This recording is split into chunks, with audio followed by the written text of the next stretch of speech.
እናውሪ። ካንተ ሸሽቼ መስሎኝ የሄድኩት የምን መገናኘት ነው? ምንድነው ደነን ያላችሁት? ከማጣ በሞት ይሻለኝ። አባዬ ካሌብን መፍታት አልፈልግም። በእርግጥ አጥፍቻለሁ፣ ተጸጽቻለሁ አባዬ። ታዲያ ምን ልረዳሽ? አባዬ እባክህ አስታርቀኝ፣ አንተም ይቅር በለኝ። ተነሽ የኔ ልጅ ተነሽ። ካሌብ ግን በራሱ ጊዜ ነው ይቅር ማለት ያለበት፣ እኔ ስላልኩት ግን አይደለም። እሺ አባዬ፣ ግን ከዚህም በኋላ ምንም ነገር ቢለኝ እሺ ነው የምለው። በጣም ጥሩ ለውጥ ነው። የእሱን ልብስ እንዲህ እያጣጠብሽ እሱን አገኘዋለሁ ብለሽ አሁን ከዚህ ክፍል ለምን አትወጪም? አንቺ ለምን አትወጪም? እኔማ እኮ አሁን ከአንቺ የተሻለ እዚህ ክፍል የመግባት አቅም አለኝ። ለማጽዳት ነው ያልሽ። ዋናው እንዳንቺ ለማውስለት አለመሆኑ ነው። ስነ ስርዓት ያዥ። ምን ነው የባልሽን ልብስ ሳጥፍ ተናደች እንዴ? ልንገርሽ፣ መቼም ካሌብን አታገኘውም። አላማ የስራ ነው፣ ካሌብን ማሳደድ አይደለም። ኤደን ጥላ ጠፋች። ትሁትና ዳንኤል ተደባደቡ። ቲና ፍች አልፈልግም አለች። አባባ ነፍሰ ገዳይ ነሽ አሏት። ሰላም ሰላም የዚህ ቻናል ተከታታዮች ሰላማችሁ ባላችሁበት ይብዛ። ለቻናሉ አዲስ የሆናችሁ ሰብስክራይብ በማድረግ ቤተሰብ ይሁኑ። ትሁት ክፍል 36 እንደቀጠለ ነው። ትሁት አባባና ካሌብ እያወሩ በሰማችሁ ፍዝዝ ድንግዝ ብላለች። አባባ ለካሌብ ትሁትን ልዳርልህ እንዴ ያሉትን ሰምታ ምን አስበው ነው እያለች ተጨንቃለች። ሁኔታው እንዲህ ይሆናል ብላ ያልገመተችው ትሁት ቲና ለማብሸቅ ብዬ በማደርገው ነገር እንዳትቀየም አባባ እያለ ካሌብ አባቱን ያዋራል። አባትየው ደግሞ በዙሪያ ክፉ ሰዎች ካሉ የሚፈጠረው ይልቅ አግብተህ እነሱን አብሽቅልኝ፣ ከደረሰብኝ አንጻር እማስበው እነሱን መበቀል ነው ይላል አባባ። እንዴ እሷ እኮ ፍች አትፈታኝም እምቢ ነው የምትለው እያለ ካሌብ ፍርሃቱን ይናገራል። አንተ ለመተው ፍቀድ እንጂ እኔ ሁሉንም ነገር አስተካክለዋለሁ፣ ድል ያለ ድግስ እዚህ ቤት እንደግሳለን ይላል አባባ። እንዴ ይህን አደረግን ማለት እኮ በሽጉጥ ግንባራችን ነው የምትለን ይላል። እንዲያውም ትሁት ከዚህ ቤት አግብታ ትመጣለች እያሉ እያሰቡ ነው። ይሄ እንዳይፈጠር ቲናን የሚያውቋት ሰዎች በዙሪያው አድርግ እያለ አባባ ሊበቀላቸው እንዳሰበና በቤቱ ትልቅ ፕሮግራም ለማዘጋጀት እንዳሰቡ ይነጋገራሉ። ዳንኤል ወደ ትሁት ክፍል በመግባት ትሁትን ሊያናግራት ሲገባ ትሁት ፍዝዝ ድንግዝ ብላ በምታስበው ነገር እያለች ይደርሳል። ምን ሆነሽ ነው? ልክ እኮ አይደለሽም። ምን ሆንክ? ውሃ ጠምቶህ እንጀራ ፈልገህ እያለች ብትጠይቀውም የእሷን የፊት ገጽታ መቀየሩን እያየ እራቱ እንዴት ነበር እያለ ይጠይቃታል። የምን እራት? እራቱ እኮ አለፈ እያለች ትሁት ከድንጋጤዋ ከሐሳቧ እየተመለሰች ትነግረዋለች። እሱ ግን በጥያቄ ያጣድፋታል። እኔ አንቺን ሳይሽ ደንባራ የተባለ ምግብ እየበላሽ ነው የሚመስለው እያለ ይላታል። የምን እያለች እየተንተባተበች ስትመልስለት ካሌብ ጉንጭሽን ስሞች ነው እንዴ እንደዚህ ሆንሽው እያለ በካሌብ ፍቅር እንደወደቀች አይነት ነገር ይላታል። ያኔ ከዚህ ክፍል ውጣልኝ ትሏል። አይ ደስ ብሎሻል ብሎ ጥሏት ወጣ። ያን ጊዜ እነዚህ ሰዎች ምን አስበዋል እያለች ጠቅላላ መተቸት ጀመረች። አባባና ትሁት ጉዱን አልሰማም ወይ ዳንኤል እየተባባሉ ይጠያየቃሉ። ማን ይነግረዋል ብለህ ነው አባባ ትላለች ትሁት። ምናልባት ተናዳ ነግራው እንደው ኤደን እያሉ ኤደን ጥላው መሄዷንና እንዳልፈለገችው ዳንኤል ጉዱን አለማወቁን ይነጋገራሉ። እኔ ጉዱን ሳላይ አባይኔ ካልያዝኩት ብላለች እኮ ኤደን፣ እጅ ተፍንጅ መያዝ ነው የምትፈልገው እያለች ትሁት ለአባባ ትነግረዋለች። እንደ ካሌብ እሷንም ወንድ አድርገን እናስገባትና ለነገሩ ካሌብ አይቶ ምን ፈጠረ እየተባባሉ በሁኔታውና በብልግናቸው ባሳለፉት ነገር ይሳሳቃሉ። ትሁት ስራ እየሰራች እንዳልሆነና እሷን የቤት ሰራተኛ ሆና ስሪ የተባለችውን እየሰራች እንዳልሆነ ለአባባም ትነግረዋለች። አባባም ለምን አናሰራትም ይላል። እሷን ማሰራት በጣም ብዙ ድካም አለው፣ በብዙ ጭቅጭቅ ነው የማሰራት ትላለች ትሁት። የሰራችውንም አላምናትም፣ የሆነ ነገር ታደርገናለች እያለች ፍርሃቷንና ስጋቷን ትሁትም ትናገራለች። እሷ ሳትቀምሰውማ አንቀምስም። ለነገሩ እሷን ማሰራቱ እንዳልሽው የአንቺ ድካምና ስቃይ ነው ብሎ አባባም ወደ ሌላው ጨዋታቸው ቀጠሉ። ዳንኤል ለኤደን ደውሎ እንዴት ነሽ የጠፋሽ ወዴት ነሽ ብሎ ይጠይቃታል።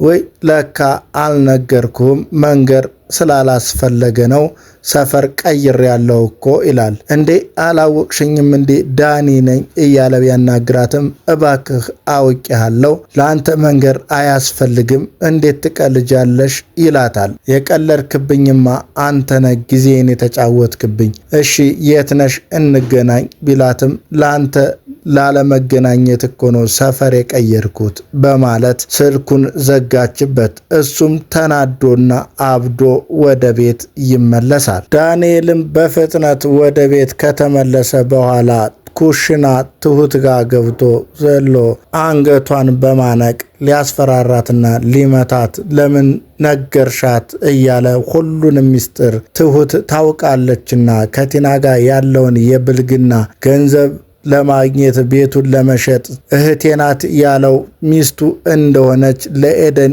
እንደምትናገር በመስጋትና በመፍራት ሁሉንም የምታውቀው እሷ ብቸኛ መረጃ እንደሆነች የሚያውቀው ዳንኤል ትሁትን እያንገላታት እሷም በፍጥነት እጆቹን ካንገቷ ላይ አንስታ በጥፊ ጠርቅማ ቢላዋን አንስታ ወደ እሱ ስለቱን አዙራ ምን ፈልገ ነው ከኔ እያለች ትጠይቀዋለች። ያን ጊዜ ዳንኤልም ለማን ነው የነገራት ለምን ነገራችኋት እያለ መበሳጨቱን ይቀጥላል። ሚስጥሩን እኮ የያዝከው አንተ ብቻ ነህ የምትጠብቀው ሌላው ሰው ሊጠብቅልህ አይችልም እያለች እሷ ደግሞ ትመልስለታለች። እና አንቺ ነሽ የነገርሻት ወይ ይላል። እኔ አልነገርኳትም ደሞም እውነቱ ተደብቆ ይቀራል ብለህ አስበህ ነው ወይ እያለች የበለጠ ታበሽቀዋለች።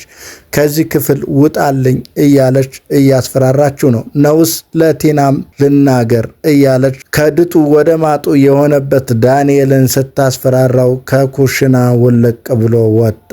ዳንኤልም ትናንትና ከቲና ጋር ሆኖ ግፍ ሲሰራበት የነበረውን አባዬን ዛሬ በማክበር አባባ እያለ በአክብሮትና በትህትና ያዋራል። ኤደንን እንዳላጣት እፈራለሁ አባዬ ይላል። አይ አዎ ፍራ በደንብ ፍራ እንዳታጣት ይለዋል አባዬ። ከዛ በኋላ ንግግሩ ግራ የገባው ዳንኤል እንዴት ከምን ነው ምፈራው ይላል። ከሁሉ ነገር አንተ አጥፍታል ከተባልከው ነገር በሙሉ መፍራት አለብህ እሷን እንዳታጣት ይለዋል። እኔ ለፍቅራችን ስል እሷን ላለማጣት ስል ብዙ ዋጋ ከፍያለሁ ይላል ዳንኤል። እሷስ አልከፈለችም? እሷማ ምንም የከፈለችው ለፍቅራችን ያደረገችው ነገር የለም ብሎ ይከሳታል። አባባ ግን አንዳንድ ሰነፍ ሰዎች በራሳቸው ምክንያት ያጡትን ሌላው ላይ እጣታቸውን ይቀስራሉ። ዳንኤልም ኤደንን ከማጣ ሞቴን እመርጣለሁ እያለ እየዛተ ነው። አባባም አንተ መጽሐፍ አንብብ ሲለው አልገባኝም። እንዲገባህ እና መግባት የሌለብህ ቦታ ላይ እንዳትገባ እኮ ነው መጽሐፍ አንብብ የምልህ። እሺ አሁን ኤደንን እንዴት አድርጌ ነው ማገኛት? አላውቅም። ምን ሰፈር እንዳስቀይራትም አላውቅም እያለ ሁሉንም መረጃ አባባ ይዘጋበታል። በዚህ የተበሳጨውና የተናደደው ዳንኤልም የሚያረገው ቅጣምባሩ ጠፍቶት ተነስቶ ወጥቶ ሄደ። በተራዋ ቲና መታ አሁንም አባዬን ይቅርታ ካሌብን መፍታት አልፈልግም እያለች ይቅርታ እየጠየቀች ነው። አባባም እሱን ጠይቂው እንጂ እኔ ይቅርታ አድርጌልሻለሁ ይላታል። አንተ አስታርቀን እሱማ እምቢ ብሏል እያለች እኔ ማስታረቅ አልችልም፣ ስለዚህ ፍቹን ትደግፈዋለህ ማለት ነው? አታስታርቀንም ማለት ነው እያለች በተደጋጋሚ ትጠይቀዋለች። ሽማግሌ የሚያስታርቀው ለመልካም ነገር ነው፣ ማለያየትንም ይሰራል ይላታል። ቲና ዝቅ ብላ አባዬን ይቅርታ ጠየቀች። አባዬም ይቅርታውን ተቀብሎ ተነሺ ከካሌብ ጋር አስታርቀኝ አባዬ፣ ከዚህ በኋላ የሚያዘኝን ሁሉንም እሰማዋለሁ ትላለች። እኔ ሳይሆን እሱ ነው ይቅርታ የሚያደርግልሽ፣ ብትስማሙም ባትስማሙም ከዚህ ቤት ወጥታችሁ ትሄዳላችሁ አላት። እንዴ ቤቱንማ ለቅቄ አልሄድም፣ ብዙ ትውስታ አለብኝ እያለች ትመልስለታለች። መጥፎም ትውስታ አለው፣ በአዲስ ቤት አዲስ ትውስታ መስርቱ ብሎ ብልግናዋንም ጭምር ነገራት አባዬ። እሺ ከሱ ጋር አስታርቀን ስትለው በራሱ ጊዜ ይቅር ይበልሽ እኔ ስላልኩት አይደለም ይላታል። እናንተ አታስታርቀንም ማለት ነው? እኔማ ታረቁ ብዬ ማጋደል አልፈልግም ይላታል። እንዴ ይገሉኛል እንዴ? አይ እንዳትገሊያቸው ብቻ ነው የምፈራው ብሎ ገዳይ መሆኗን ጭምር ሲነግራት ምን ብላ ትና ደነገጠች። ይህን ያክል ነው እንዴ ይቅር የማትለኝ አለችው። እኔ የምለውና ይቅርታ ምን አገናኘው በማለት አባዬም ይመልስላታል። ትሁት ምኝታ ክፍል ውስጥ የካሌብን ልብሶች አጥባ እያጣጠፈች ነው። ቲና መታ ምን ነው ከዚህ ቤት የካሌብ ልብስ ብቻ ነው እንዲ ያለው በማለት ትጠይቃታለች። ትሁትም ያንቺንና የዳንኤልን ልብስ ላጥብልሽ ፈለግሽ እያለች ታበሽቃታለች። እሱን ስለተንከባከብሽው የምታገኙ ይመስልሻልን አለቻት። እኔ ስራዬን ነው እንጂ የምሰራው ካሌብን ሳሳድድ አልውልም ብላ ትሁት ታበሽቃታለች። ለምን እዚህ ክፍል አትወጭም ብላ እንደ ባለትዳር ቀበጥ ሊያደርጋትም ቲና ፈለገች። ያን ጊዜ ከአንቺ ይልቅ እኔ ከፍተኛ ቦታ አለኝ፣ ለምን አንቺ አትወጭም ትላታለች። ምን አልሽ አንቺ ትላለች። እዚህ ክፍል የምትገቢው እና እሱን ለማግኘት እያመቻቸሽ ከሆነ መቼም አታገኙም በማለት ቲና ትናገራታለች። ዋናው ነገር እንዳንቺ ለመወስለት አለመሆኑ ነው ብላ አጸፋውን ትሁት ትመልስላታለች። ከዚህ ክፍል ውጭ ብላ ትሁት ቲናን አባረረቻት። ትሁት እያንዳንዱን በቀል በፍጹም ያንን ጊዜ አልፋ ከዚህ ደርሳ ከፍ ከፍ መደረጓ እጅጉን ደስ ይላል። የቤቱ ተቆጣጣሪና ኃላፊ መደረጓ ሁላችንም ደስ ብሎናል። ለተመልካች ደስ እንደሚያሰኝ እገምታለሁ። እስኪ እናንተም ሀሳብ አስተያየታችሁን በኮሜንት ሳጥኑ ላይ አስቀምጡልን። ዳኒ የሚያደርገው ቅጥ አምባሩ ጠፍቶታል። ስልክ ደጋግሞ ለኤደን እየሞከረ ነው። የኤደን ስልክ ግን ሊሰራ ሊያገኛትም አልቻለም። በዚህ እየተበሳጨ ቲና ትመጣና ካጠገቡ ቁጭ ብላ ዳኒ ምን ሆነ ነው? የእነሱስ ግልጽ ነው፣ ያንተ ግን ምንድን ነው ይላታል። አብረው መክረው ተማክረው ቀምተው ነጥቀው የሰው ሀብት ለመውሰድ የሰው ትዳር የሰው ሕይወት በጥብጠው ተመልሰው የራሳቸውን ለማስተካከል መክረው የመጡት ቲና ዳንኤልን ወዳ ዳንኤል ደግሞ ኤደንን ወዶ የሚፈልገኝን ትቼ የምፈልገውን ስፈልግ የሚባለው ዘፈን እዚህ ላይ ሆኖባቸው ሁሉም የየራሳቸውን ድብቅ ዓላማ እየኖሩ ቲና ላንተ ብዬ ሁሉ ነገር ውስጥ ገብቻለሁ ትላለች። ዳንኤል ደግሞ ኤደንን ካጣው ሞቴን እመርጣለሁ እያለ ሁሉም የእንቆቅልሽ ዓለም ይኖራሉ። ቲና በካሌብ ተወዳ ሳለ ዳንኤልን ወዳ ታብዳለች። ዳንኤል በቲና ተወዶ ሳለ ኤደንን ወዶ ያብዳል። በዚህ ሁኔታ አራቱም ተዋናዮች የየራሳቸውን ዓለም እየኖሩ እናያቸዋለን። አንዱ ለአንደኛው መኖር አቅቶት ሌላኛውን እየፈለገ በምናየው በዚህ ትዕይንት እጅግ አስተማሪና ለእያንዳንዱ ሰው የሚወደን ጋር አብረን መኖር እንደምንችል በደንብ ያስተማረ ድራማ ነው። እናም ዳንኤል ለትሁት ምንም ላለመንገር ሲል አስጠላሽኝ፣ አሁንስ ጭቅጭቅሽ ጊዜ ስጭኝ ቢላትም አሁን የበለጠ ምን ጊዜ ያለ ንገረኝ ስትለውና ስታስገድደው አንቺን ብሎ ተመነጫጭቆ ሊነግራት ያልፈለገውን ምስጢር እስከ ዛሬም ያልነገራትን ምስጢር አንቺን ትቼ ሌላ ወድጃለሁ አይላት ነገር እሷ ጥፋተኛ እንደሆነች አስመስሎ ጥሏት ወጣ።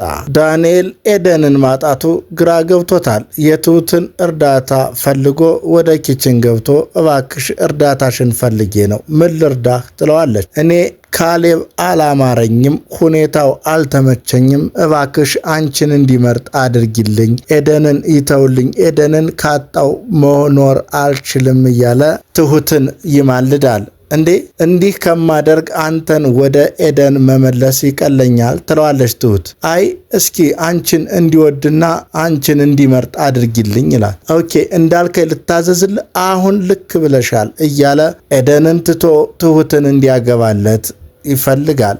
ያን ጊዜ ጅል ምናምን ብላ ስትሰድበው እንዴ ከቅርብ ጊዜ ወዲህ ተሳዳቢ ሁነሻል ይላታል። ጨዋ መሆኗንና ታጋሽ ሁሌም አስተዋይ መሆኗን የሚያውቃት ትሁት ሌላ ባህሪ እንዳመጣችበት አስቦ እርዳታዋን ጠይቆ የሄደው ዳንኤል ካንተ ጋር እየዋልኩኝ ምን ደህና ነገር እንድል ትፈልጋለህ ብላ ልኩን ነገረችው። አሁን ከዚህ ክፍል ውጣልኝ ብላ አባረረችው። እሱም በየቦታው አባየን፣ ካሌብን፣ ትሁትን፣ ቲናን ሁሉም እያባረሩት እንደታመመ ውሻ የሆነው ዳንኤል ኪሳራው በዝቶበት ነፍሱ እየተጨነቀች እናየዋለን። የሰው ፈላጊ የራሱን ያጣል የሚባለው የቆጡን አወርድ ብላ የብብቷን ጣለችም የሚባለው እንዲህ አይነቱ አጋጣሚና ሁኔታ ነው። ሁላችሁም የዚህ ቻናል ተከታታዮች የራሳችሁን አጥብቆ ከመያዝና ከመውደድ ሌላ የተሻለ ነገር እንደሌለ አስባችሁ በብልህነትና በአስተዋይነት እንድትኖሩ ምክሬም ነው። አባባና ካሌብ በረጅሙ እየተሳሳቁ ዳንኤልን እያበሸቁት ነው። ትናንትና ከቲና ጋር ሆኖ አባባን እንዲያ ሲያደርግ የነበረው ዳንኤል ዛሬ በተራው ኤደንን አጣው ብሎ አዝኖና ተክዞ ከተቀመጠበት እነሱ እየሳቁ አባባ ኤደን ስልክ እኮ ሊሰራልኝ አልቻለም፣ ላገኛትም አልቻለም ብሎ ይጠይቃቸዋል። እንዴ ለእኔ እኮ ደውላልኝ ነበር፣ አረ ለእኔም ደውላልኝ ነበር እየተባባሉ ሁለታቸውም ከእሷ ጋር እንደሚደዋወሉ ሲነግሩ ለሁለታችሁም ትደውላለች እያለ መጠየቅ አዎ ሲሉት ሁለቱም ጋር እንደምትደዋወል ሲያውቅ ብድግ ብሎ በኖ ከቤት ወጣ። እዛም አባዬና ካሌብ በሐሰት ለሱ እንደነገሩትና እንዳልደወለችላቸው እሱን ለማብሸቅ ብለው እያደረጉ መሆኑና በሱ ቦታ እነሱ ተተክተው እሱን እያበሳጩት እንደሆነ እየተሳሳቁበት እናያለን። ዳንኤል ስራ ፈቶ እቤት ቁጭ ብሏል። ካሌብ መጥቶ ኤደንን ተደዋወላችሁ እንዴ? ካንተ ጋር ተደዋወላችሁ እንዴ? ዛሬ እንኳን አላገኘዋትም እያለ ያሾፍበታል። ሰማኛለህ ካሌብ፣ በቅርቡ ኤደንን አገባታለሁ እያለ ነው ዳንኤል። አዎ ሳትቀደም መቅደም አለብህ እያለ ደግሞ ካሌብ እያናደደው ነው። ግን ያለ ስራ መቀመጡ አይደብርህም ይለዋል። አንተ ሰርተህ ምን አመጣህ ይለዋል ዳንኤል። እኔማ የሰራውትን ልትካፈል ነበረ፣ ሳይሳካላት ቀረ፣ ድርሻዋ 5,000 ብር ብቻ ነው እያለ የደሞዙን 10,000 ብር እንደሚያካፍላት ለዳንኤል ካሌብ ይነግረዋል። በዚህ ልክ ሚስትህን መበደልህ ልክ ነው ብሎ ይጠይቀዋል። ለእህቱ የተቆረቆረ ይመስል እንዴ አንተም እንደዚህ ታወራለህ? ቢሳካላችሁ እኮ ቤቱን ሽጣችሁ እኛን ልታባረሩን ነበር ይለዋል ካሌብ። እኔ ከዚህ ንጹህ ነኝ አልደረስኩም ብሎ ለራሱ ምስክርነት ይቆማል።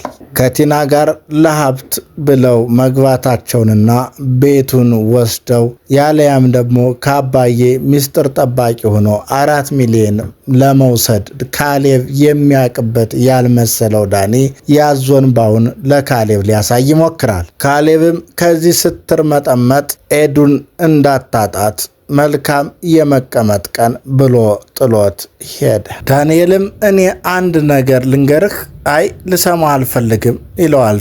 ኤደንን በጣም እወዳታለሁ እያለ ስጋቱን ለካሌብ እንዳይነካበት ፈርቶ ወይም እንዳያገባበት ፈርቶ እየተማጸነ እያለ የዛሬው ትዕይንት ያበቃል። በቀጣይ ክፍል እስከምንገናኝ ለቻናሉ አዲስ የሆናችሁ ሰብስክራይብ በማድረግ ቤተሰብ የሆናችሁ ደግሞ ላይክ፣ ሼር፣ ኮፒ ሊንክ በማድረግ አብራችሁን ሁኑ። ስለተከታተላችሁን እናመሰግናለን። ጨጨሆ ዩቲዩብ